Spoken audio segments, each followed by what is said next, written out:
Corona virus ने केजरीवाल सरकार के अस्पतालों को बीमार कर दिया है। कोरोना ने ऐसा कहर बरपाया है कि दिल्ली सरकार की बदहाली लगातार सामने आ रही है। इस बीच बीजेपी ने आम आदमी पार्टी की सरकार पर करारा हमला किया है और 31 जुलाई तक लगभग 5,32,000 केस हो जाएंगे दिल्ली में टोटल। केजरीवाल की इसी चेतावनी के साथ सियासत फर्राटा भरने लगी। कभी अस्पताल की बदहाली के नाम पर तो कभी कोरोना के बढ़ते ग्राफ पर, तो कभी बेड के नाम पर तो कभी कोरोना के मरीजों के नाम पर। दिल्ली में कोरोना ने रिकॉर्ड तोड़ लोगों को संक्रमित किया तो बीजेपी पिल पड़ी। दिल्ली में कोरोना के मरीजों की संख्या एक दिन में 2,137 केस होने पर बीजेपी सांसद मनोज तिवारी ने केजरीवाल से इस्तीफा मांग लिया। उन्होंने ट्वीट करके 5 साल का पूरा हिसाब भी पूछा। दिल्ली में एक दिन में 2,137 केस, बेड है नहीं, ऑक्सीजन तो खरीदने का ऑर्डर ही हुआ है। मुख्यमंत्री पब्लिक की चिंता की जगह अपनी फोटो चमकाने में व्यस्त है।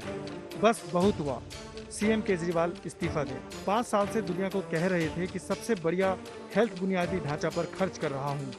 5 साल का बजट खा गए क्या? दिल्ली में कोरोना मरीजों के लिए केंद्र और केजरीवाल सरकार के अस्पतालों में 9,647 बेड है। इनमें 5,392 बेड ही भरे हुए हैं, जबकि 4,255 बेड खाली पड़े हैं।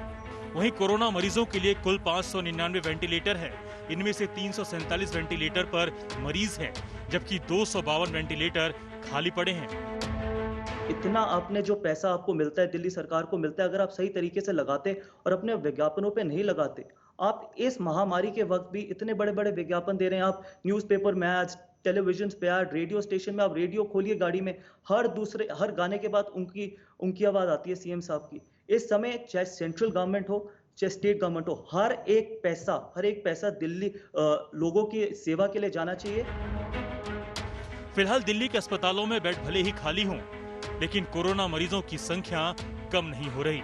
आज तक की डाटा इंटेलिजेंस यूनिट बताती है कि चेन्नई की तरह दिल्ली भी कोरोना के वक्र को समतल करने में नाकाम रही है। यहाँ पर कोरोना के मरीजों की संख्या तेजी से बढ़ रही है, जबकि बाकी के 3 शहरों में हालात सुधर रहे हैं। दिल्ली में कोरोना के बढ़ते मरीजों को देखते हुए केजरीवाल सरकार को युद्ध स्तर पर तैयारी करनी पड़ेगी। मरीजों और तीमारदारों की शिकायत सुननी होगी, वरना खाली बेड दिखाकर कब तक सरकार अपनी पीठ थपथपाएगी। दिल्ली से हिमांशु मिश्रा के साथ आज तक ब्यूरो।